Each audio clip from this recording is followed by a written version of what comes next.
Hello dear friends, this is your personal English coach Professor DC, and in this video we will be understanding a speech delivered by Rabindranath Tagore called The Voice of Humanity.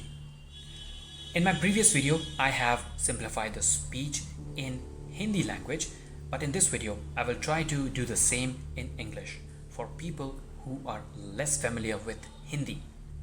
Before we understand the speech, let's know something about Rabindranath Tagore, one of the legends of India. He was born on 7th of May 1861 and died on 7th of August 1941 in Calcutta, which was in British India.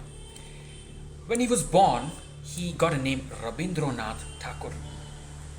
People lovingly called him Gurudev, Kavi Guru and Vishwa Kavi. He was a polymath, meaning knower of many subjects, a renowned poet, musician and an artist. He played a very important role in reshaping the Bengali literature and music. He is the author of Gitanjali, which consists of profoundly sensitive, fresh, beautiful verses, and he became, in 1913, the first non-European to win the Nobel Prize in Literature. Having learned about the author's background, let's understand his speech. Let's understand this chapter which is in your textbooks. The speech was delivered by Tagore when he went to Milan, Italy in 1928. There's one more video I had uploaded a couple of days back, which is the direct translation of each and every sentence, each and every word into Hindi. But Rabindranath Tagore, as you already know, is one of the great writers, and because of that, he has used some extensive vocabulary and complex sentence formations, and you might find it difficult to understand the Hindi translation as well.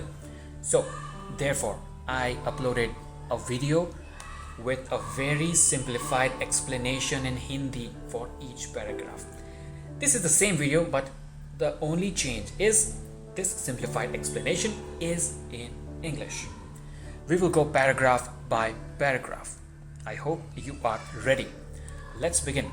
The first paragraph, which you can already see on my screen. Tagore begins by expressing his delight to the Italian intellectuals. Well, before that, let me tell you the scenario. There is a hall, there is a stage on which Rabindranath Tagore is ready to speak. He is in front of the mic, and he was delivering a speech to intelligent Italians seated in front of him. And he expresses his delight. Tagore says, "I'm very happy to be delivering this speech in front of you, all of you intelligent people."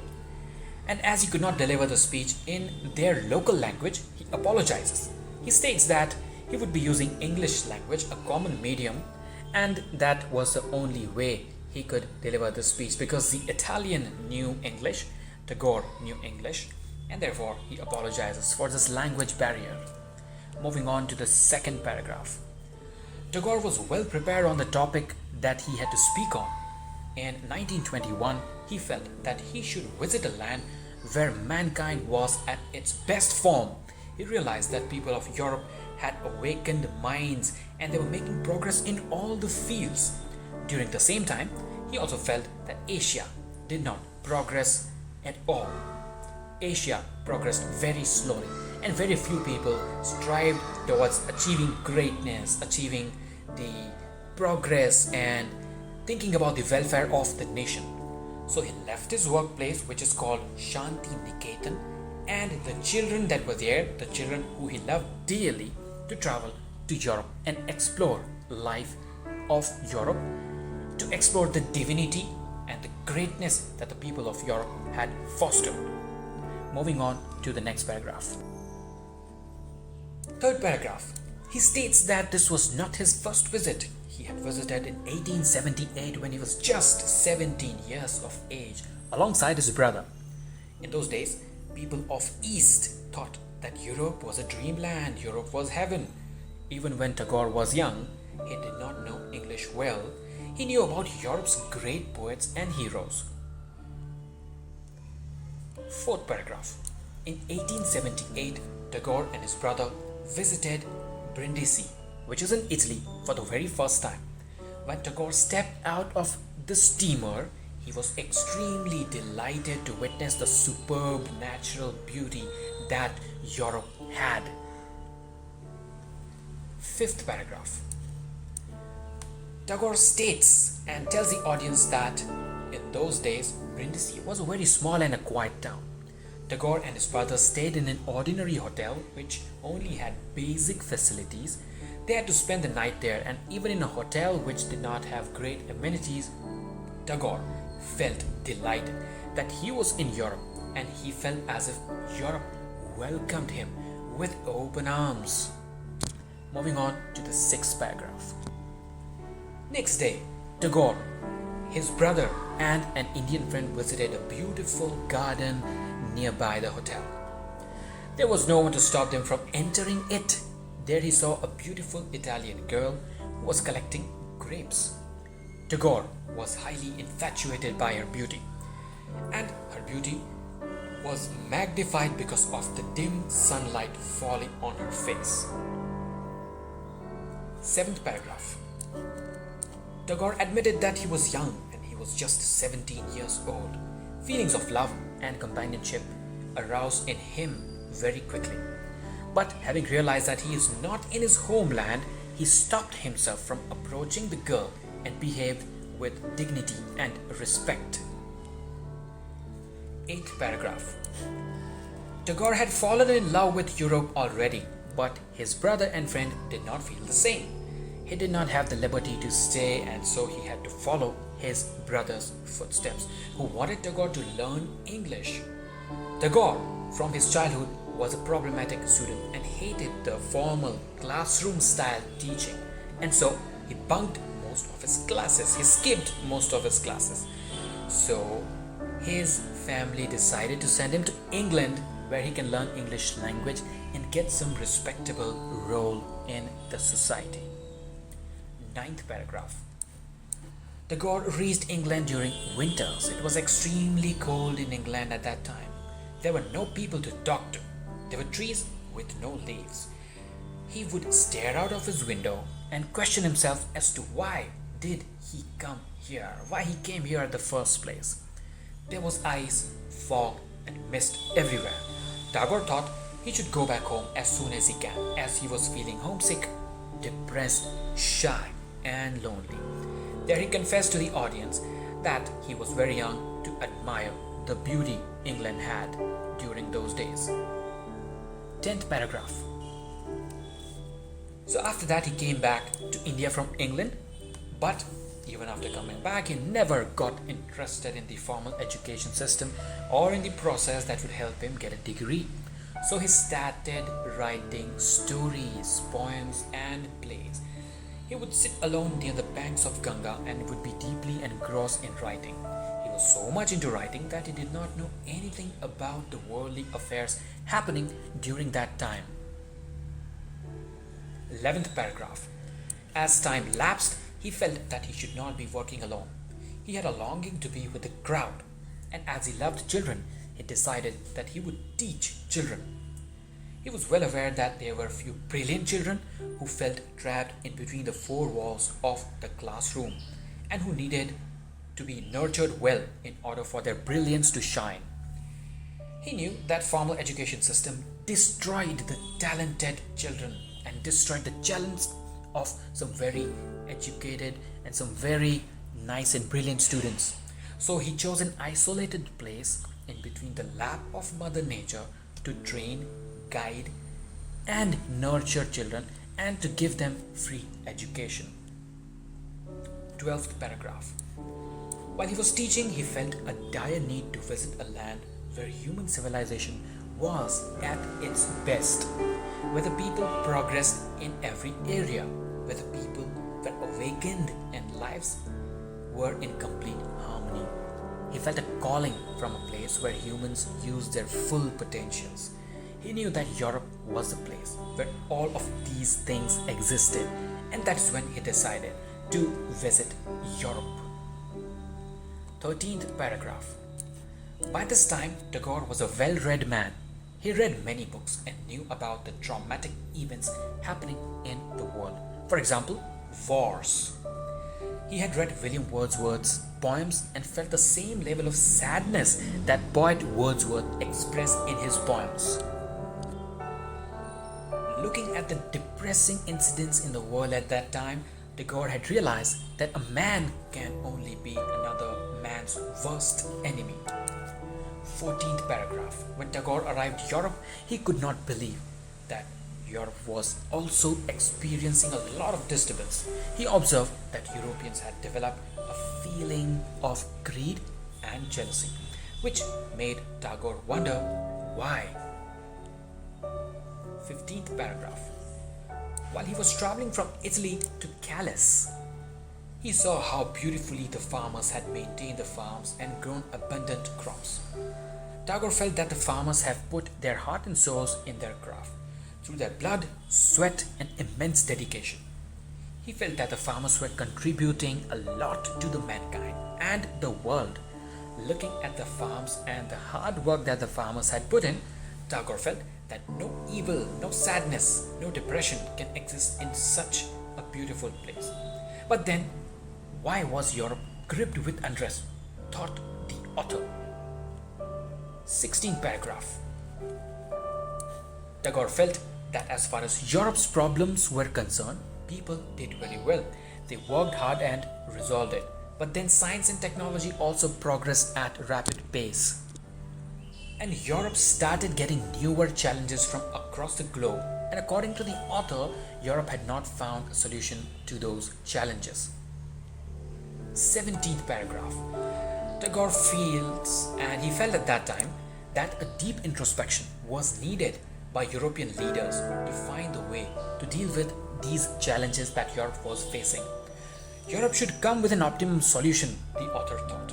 He states that if the challenges are not dealt with smartly and with a lot of intelligence, then all the things for which Europe is known for which Europe is very famous in the world for example, freedom, justice, truth, love, and beauty, will be obsolete, will vanish and will be destroyed.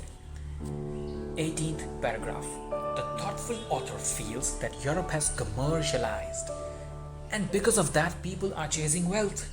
People are busy in making more and more profit. People are establishing businesses. They are not living as their souls ask them to. They are not doing what they are destined to. And that, according to the author, can result into a death of a nicely established civilization. 19th paragraph. Tagore feels that beauty is the byproduct of patience. He tells the audience that the great European artists work with a lot of patience. They were obsessed with attention to the details on the object on which they worked. They beautified almost everything. Things looked beautiful because of their hard work. But nowadays, Tagore feels that people have become greedy. They want more and more and more, and so they do not have patience. They are into this rat race of accumulating more wealth. They are into the rat race of getting more and more things. People are passionate, but not for creative things, but for destructive things. Passion for accumulating more and more gains and profits is worthless according to the great author. 20th paragraph. The author is proud that Europe has made immense progress in the field of science, and he feels that Europe is in the right direction and it is doing outstanding in the field of science. It has successfully understood the natural laws, which are the source of real happiness according to Tagore. 21st paragraph. Then he states that he is not against accumulating great things and acquiring material wealth. It gives pleasure to the soul. Tagore states that these things have made the world a great place to live in, and also states that Europe has a lot more progress to do, a lot more achievements to make in the field of science. Europe should share and contribute to the world of all that it has achieved. 22nd paragraph. The author says that people of Europe have worked very hard and they deserve all the results of their achievements, all the advantages of their findings, undoubtedly. But then he says that Europeans should not keep those achievements with themselves. They should share it with the rest of the world so that whole world, whole mankind can benefit out of that. Our existence should not be in line with the truths, which unfortunately does not come under science. Tagore says that some of the things are outside the purview of science and they should not be ignored. And that is exactly what was happening in Europe. The European leaders forgot what does not come under the purview of science, and they are just progressing in this same field, leading to unrest. 23rd paragraph. Here the author says that if any nation has modernized and advanced machines and instruments, it should have equal restrictions on its usage. People of Europe have failed to restrict the usage of such modern and advanced equipments, and hence there is no peace. To establish peace, Europe invents a new weapon. Europe invents another destructive weapon. According to Tagore, peace cannot be forced onto another nation by showing fright of weapons. Peace can be achieved by negotiations. Tagore says that peace achieved by bombing or by throwing missiles onto another nation is just temporary. Peace cannot be achieved by any organization busy in building weapons of destruction. It comes from within. It comes from self-sacrifice and empathy towards others. 24th paragraph. Tagore, being an optimist, has a great hope in mankind. He uses a metaphor of sun temporarily being hidden by clouds to demonstrate how a human soul is surrounded with evil thoughts for time being. But Tagore hopes that soon those evil thoughts will vanish, just like the passing of cloud, which reveals the true power of the sun. Then he talks about few inexperienced Europeans who think they can rule people by fooling them in the name of progress achieved in science and technology. Tagore uses another metaphor of earthquake, which shakes even the strongest buildings to denote that a time will come when those inexperienced people too will be defeated. 25th paragraph. The author states that such voices have already begun to crumble. Only those races or societies will thrive, will exist, which thinks of the betterment of other races or societies. Living alone is as good as suicide. Only those countries will be prosperous which takes in consideration the betterment of whole mankind. 26th paragraph. Tagore states that if people live together and still do not share their achievements or choose to live isolated, it is very certain that a society cannot exist. Likewise, if the societies or countries do not share their accomplishment, does not think about the betterment of fellow humans, they will perish. Tagore, being an optimist, says that he awaits for a time when eventually the whole humanity comes together and creates this world a better place to live in. Final sentences. Tagore winds up his speech by saying these lines. He completes his speech by telling the audience that he had come miles away from the homeland in search of the real voice of humanity, which should be raised to defeat the profit-driven and greedy minds. Tagore realizes that this voice is gradually arising and hopes that a day will come when this whispering voice turns into a strong, truthful, insisting one. This thunderous voice will hence silence the inexperienced and dominant voices who will be in a shock when that happens. Dear friends, this was Rabindranath Tagore's speech, The Voice of Humanity Simplified. If you have doubts, comments, suggestions, please mention that in the comment section under my video and I will try to address them as soon as I can. I hope you have a wonderful day.